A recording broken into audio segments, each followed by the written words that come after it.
lo hispano no ha sido ni derrotado ni ha fracasado. Simplemente, pues tuvo su momento en la historia, ya está. Es decir, nuestros antepasados llegaron muy lejos, aprovecharon su momento en la historia, le sucedieron posteriormente los británicos, con cierto tiempo, con un cambio de actor hegemónico mundial que fue el siglo XVIII. Los franceses lo intentaron y no lo han conseguido en ningún momento, los alemanes lo intentaron también, y los británicos, que tanta tirria les tiene Santiago, pues en fin, llevan 100 años perdiendo territorio e influencia mundial, porque no desde... les reconozco su inteligencia y su grandeza estratégica, pero hay que reconocer que el coste humano, bélico y económico de esa grandeza, sí, por lo menos en el siglo XIX, costó casi 70 millones de hambrunas en la India, en el Raj británico, que lo utilizaban básicamente como un campo de exterminio, más casi cerca de 80-90 millones de muertos en el resto de sus dominios, campos de concentración en Kenia. Santiago, al igual que yo procuro evitar juicios morales, no hago juicios morales. Yo hablo de hechos. Yo no quiero hacer juicios morales a los españoles de hace 5 siglos, tampoco se los hago a los ingleses de hace siglo y medio. Evidentemente me limito a conocer lo que sucedió en la India, a constatarlo y a extraer conclusiones y enseñanzas de ahí para que me ayuden a explicar, entre otras cosas, por qué los ingleses salieron de la India en 1947. Lo que está claro es que si por algo se han caracterizado los británicos es porque han tratado, y lo han conseguido, construir un imperio muy poderoso, hay que reconocerlo, pero a costa de destruir el que había en América nuestro.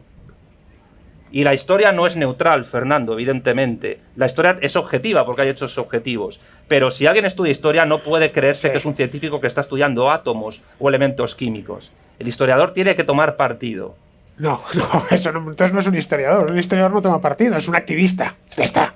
Pero un historiador no toma partido. Un historiador simplemente trata de entender lo que pasó, por qué pasó y, si es posible, hacer una cronología lo más precisa posible de lo que pasó. Esa es la labor del historiador.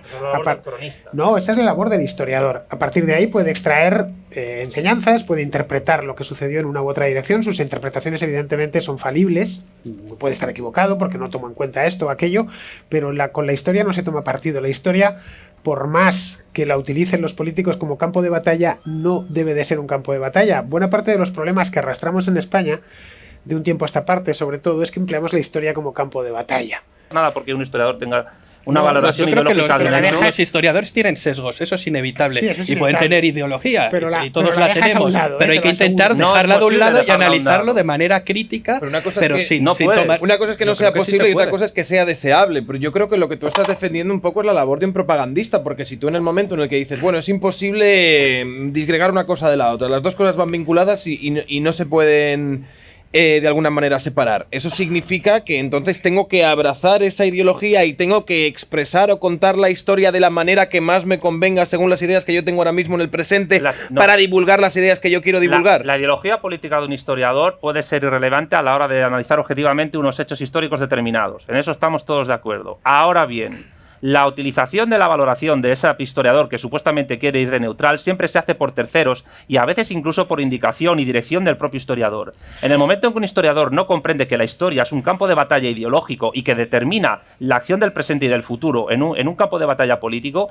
ese historiador que quiere ir de neutral y de estar por encima de los hechos políticos en los que está viviendo es una persona que vive en los mundos de Yuppie. Digo, es que porque esto es una cuestión política. O sea, para mí, la cuestión de la lucha contra la leyenda negra no es meramente una cuestión historiográfica. Pero es una cuestión política. Una pregunta te voy a hacer, Santiago. ¿Tú justificas, por ejemplo, la construcción de una leyenda negra sobre, por ejemplo, la historia de Inglaterra para contraatacar la leyenda negra de la historia de España? Buena pregunta. Pues sí. En algunas cuestiones, sí.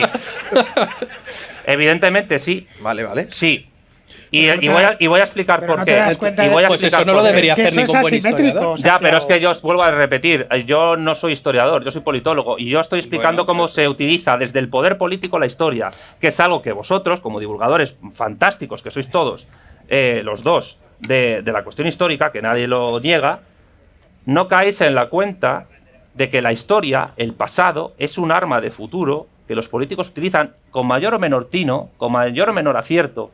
Pero en el momento en que un presidente español acepta algunas ideas de la leyenda negra, que ha sido impulsada por potencias extranjeras como herramienta geopolítica de poder, utilizando la academia propia y la ajena para hacerlo, porque yo creo que esto tiene que quedar meridianamente claro.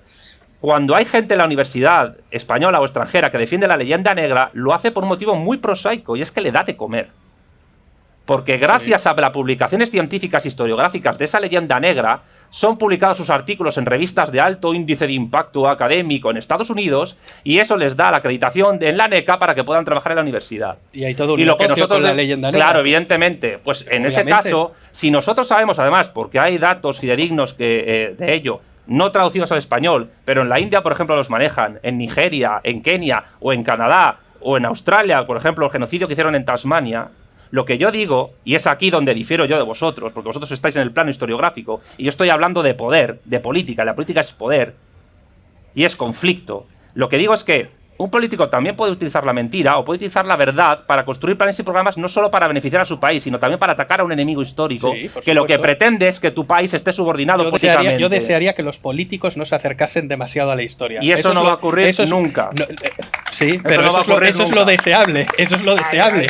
Obviamente, y los historiadores que se dediquen a hacer historia y los divulgadores a intentar de ser lo más aséptico posible para no posicionarse ni en un bando ni en otro. Yo no estoy diciendo eso, yo te estoy diciendo el uso que se hace de la historia como herramienta política. Claro, y a mí no me gusta ese uso. Pero te gusta o no. Porque por eso existe el indigenismo, entre otras cosas.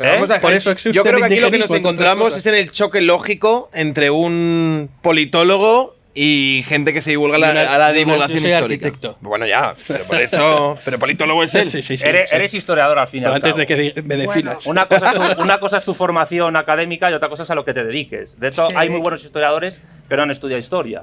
Yo no estoy diciendo que un historiador no tenga que ser riguroso a la hora de realizar su disciplina y su metodología, en ningún momento. Lo que digo es que si el historiador espera que no se instrumentalice políticamente lo que hace, aunque la instrumentalización puede ser en base a verdades, ese historiador pues básicamente no entiende cómo funciona el mundo.